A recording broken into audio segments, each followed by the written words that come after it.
On agit quand c'est vraiment, je sais pas, c'est une extrême nécessité. Hein. Je sais pas, vous avez vu un mec dans la rue, il a poignardé 3 personnes, ça y est, ça vient à lui. Il va trancher. Une saisie, c'est à peu près gérable, à peu près. Hein. Ça dépend de beaucoup de choses. Un coup de poing, ça devient compliqué. Si on ne le voit pas venir, ça part. Sur vous ou sur lui. Un bâton, compliqué. Tu prends un mauvais coup de bâton là où il ne faut pas, tu peux y rester. Ça c'est une saloperie, ça. C'est ce qui me fait le plus peur en self-défense. Même plus que les armes à feu. Ça veut pas dire que les armes à feu, c'est pas dangereux. Ce que je vous dis, c'est ça me plaît pas. C'est pas forcément Rambo qui vous en veut. Hein. C'est par rapport à la taille du couteau. Ça peut être une toute petite lame qu'on ne voit pas et bam, ça tranche. Ça, c'est une saloperie parce que ça va de partout. Et ça se voit pas. Ça se voit pas. Donc ça, c'est vraiment une saloperie. Bon. Donc, il ne faut pas rêver. Si quelqu'un menace direct à la gorge. Voilà, et vous êtes là. Le premier conseil que je vous donne, n'intervenez pas.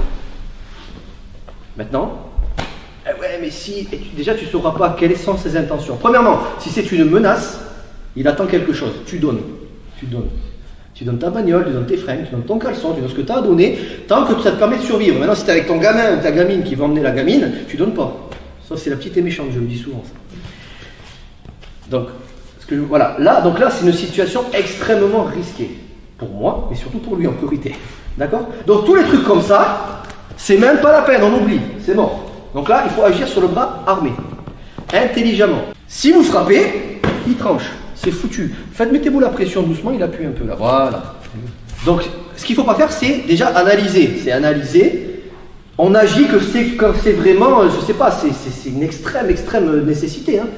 Je sais pas, vous avez vu un mec dans la rue, il a poignardé 3 personnes, ça y est, ça vient à lui. Il va trancher. Là, ouais, on peut peut-être faire quelque chose. Si on a le temps, c'est de la théorie. Si on a le temps, on analyse. Généralement, on n'a pas le temps. Bon. Là, on part sur le principe qu'on a le temps. On est là pour travailler. Peut-être que vous aurez le bon réflexe au bon moment. D'accord? Sachez que vous avez la vie de la personne entre vos mains. Là. En priorité, c'est lui qui l'a. Hein. Mais voilà, vous voulez agir, ne vous loupez pas. Ça, c'est pour mettre les gens en condition. Donc ça, c'est pas la peine. Vous devez aller à l'opposé de la lame. Donc vous allez faire ça. En explosivité, vous allez essayer d'attraper, de mordre. Et là, vous avez la vie du gars et la vôtre après. Parce que vous l'avez sauvé le temps d'une seconde, ça vient à vous après. Hein. Vous mordez le bras. Vous éloignez la lame et vous la voyez. Frappe en haut, frappe en bas, frappe en haut, frappe en bas. Non-stop. Là, je parle bien de non-stop. Jusqu'à ce qu'il lâche l'arme ou qu'il s'écroule. Il n'y a pas de je change de main, je fais des clés que dalle. Je frappe. C'est un conseil. Là, on parle de survie extrême. Hein. On le fait, si vous pouvez, vous tapez en même temps. Vous n'avez qu'une chance. Là, ok, lui, il a le temps de prendre la fuite. Ou il peut m'aider s'il veut.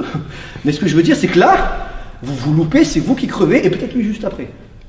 Alors, encore une fois, s'il te plaît, menace. Si vous, voilà, tiens, tu veux quoi, son portefeuille, tiens. Voilà, c'est bon. Si vous pouvez, vous essayez de désamorcer calmement, vous donnez. Si tu ne peux pas, t'agis intelligemment. Lâchez-le, allez, c'est bon, une gorgette. Donc, on va essayer, donc, tronc commun pour tout le monde. Attrapez, mordez, appuyez, fort. Si jamais la situation vous échappe, il transpire, il pleut ou je ne sais quoi, vous attrapez le vêtement, mais vous lâchez pas ce qui traîne. Et si vous lâchez, vous rattrapez quelque chose. Oui. Un peu de douceur. Vous attrapez. Et là, soit on fait ça, ce qui paraît facile au dojo, mais dehors c'est pas évident. Le truc le plus réflexif, qui est dégueulasse, certes je vous l'accorde, mais qui est une technique de survie extrême, tu rentres, tu le mords, il lâche, et là tu le fracasses. Bam, bam, bam. Si tu peux, quand tu te barres, si tu peux, tu récupères la lame, tu fais gaffe de ce que tu en fais, sur lui ou sur toi. Si tu souhaites aller encore plus loin, à savoir décupler tes connaissances en self-défense, devenir confiant et efficace en situation réelle, mais ce que je t'invite à faire, c'est à cliquer juste ici. Formation offerte, ou encore sur le lien qui est en description juste sous la vidéo. Voilà, j'espère que la vidéo d'aujourd'hui t'a plu et que t'a aidé à progresser un petit peu plus. Quant à moi, je te retrouve de l'autre côté pour commencer ta formation vidéo offerte. À tout de suite.